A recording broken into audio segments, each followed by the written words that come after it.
And now, California, here we come. That's the focus of tonight's angle. All right, it's not even been, 48 hours since we learned that Donald Trump blew the doors off the presidential race. And our so-called experts, they kind of remain in a suspended state of shock. Shocked by President Trump's strength across pretty much all demographic groups. Donald Trump has, in 2024, put together a working class coalition of white working class voters and working class voters of people of color. The Democrats are in danger of becoming a regional coastal party. The curious visit by Donald Trump to the South Bronx to have a rally back in May. And a lot of people who didn't get it said, what's he doing there? Well, it's clear what he was doing. He was sending the message to people there, to Latino Americans, to Black Americans, that I see you, I hear you, I care about you. Well, not only did Trump grow his support among Hispanics, among young people, African-American men, he grew his support in deep blue states that he lost. In New York, where Trump lost by almost 23 points in 2020, on Tuesday, he cut that margin in half. And then in New Jersey in 2020, and then we saw a little bit of this with that governor's race that was so close, Trump lost by a whopping 16 points to Biden, but this time he came within 5 points of Harris. This is incredibly encouraging for Republicans. Now, basically the same story in Illinois, where Trump also cut his deficit there by about a half. So as these numbers settle in, you have to wonder, do Democrats or their informal advisors, and they recognize some of the problems, you could hear that in those clips that we played, but do they really show signs of understanding what substantively went wrong?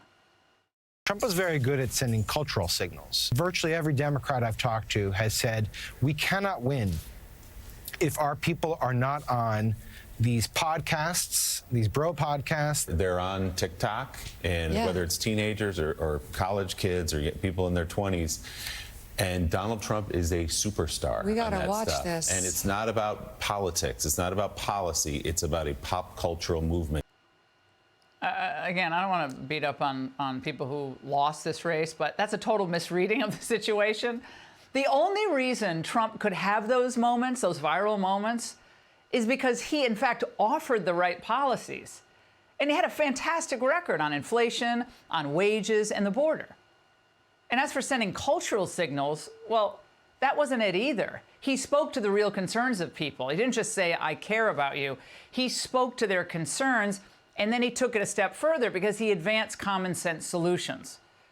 Boys shouldn't be in girls' sports. DEI is unfair and unworkable. Your taxes are too high. The jobs you're getting aren't paying you enough. I'll change all that. That was clear. But, of course, messaging is important. But what the Democrats had was not a comms problem. Remember, that's what the Biden-Harris people kept thinking over the last 2 years. If we only have a better comms strategy, that was never it. It was always the policies that were terrible. The Biden and Harris wrecked the economy. They flung open the border. They did it on purpose. Hispanics understood what was going on. Young people saw what was going on. And more women recognized all of this than the Democrats ever predicted they would. Yet there is little to no recognition, still expressed over the past 2 days, of how calamitous all of this was to working people. By the way, the working people of all backgrounds who began to flee their party, their Democrat Party in Wisconsin and Michigan, Pennsylvania, and beyond. Oh, and by the way, their messaging on abortion, how much did we hear about abortion over the past 5 months? It was totally off, and frankly, in the end, I think a lot of women were insulted by it. The question about whether or not women were going to come out for Kamala Harris, Right. whether or not men were going to come out for Kamala Harris in a post-Roe world on that issue. And if you just look at, for example, suburban women, they, according to the national polls, they went for Trump. Yeah, well, guess what? Women actually, see the grocery bills. Women understand the heating oil costs in the winter. They get all that. They see the problem with migrant crime. They're not one-issue voters. They never have been. We tried to warn the Democrats. They didn't listen to us. Now, the stark reality for them is a huge opportunity for Republicans. So after 3.5 years of high prices, the open border, enthusiasm for the Democrats, I mean, it's just astounding. It took a major hit across the whole country. And meanwhile, Trump grew his support for the GOP everywhere, from Brooklyn to Philadelphia to Cook County in Illinois. So here's an idea. When Trump, realized finally, okay, I won this thing, and now we know he won, here's the next tour. I know they're tired of tours and rallies maybe, but why not go to the major blue cities that he never really had the chance to visit during the campaign? Go to Boston, go to San Francisco, go to LA, go to Chicago, spend some time in Seattle, maybe even Portland, Oregon. Go to places like that. Go there with all this momentum and the wind he has at his back and make it very clear that he loves those cities. He loves the people of those cities, even if they didn't support him. And he's proud to be their president. And that he's going to do everything possible to serve them and their interests during his time in office. Those cities have to be rebuilt. They have to be rethought. And he's the perfect person to do that. And he should, yes, and I know everyone always says I'm crazy when I say this, but he should make a big play for California. Where, by the way, we heard today that Gavin Newsom is setting the stage for massive resistance against the Trump agenda. Well, we know that's all about Gavin in 2028. But the truth is, well, Gav's party lost support in 2024, even in California. Because in 2020, Trump got 34.3% of the vote there. And as of now, 56% of the vote there counted. He has 40% of the vote.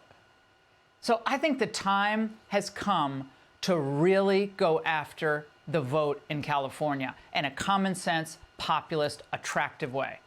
Bring it home. Bring California back to the GOP. That's where it belongs. I'd send Elon Musk out there. I'd send Vance out there, spend lots of time, lots of energy talking to Californians, especially to the growing Hispanic voters in Southern California. And the 2028 Olympics are going to be out there, so it gives you a great chance. And while we're at it, why not have the 2028 convention out there? I know, we just finished this race. I know. I'm thinking of 2028. Because the more money the Democrats spend to defend California, the less they're going to have to create havoc for good candidates in the rest of the country. So Republicans have nothing to lose and everything to gain by making an all-out effort to flip California. And my friends, it's time to end the division between the red states and the blue states. Bring the country together, and if anyone can do this, Trump can. And that's The Angle. Hey, Sean Hannity here. Hey, click here to subscribe to Fox News YouTube page and catch our hottest interviews and most compelling analysis. You will not get it anywhere else.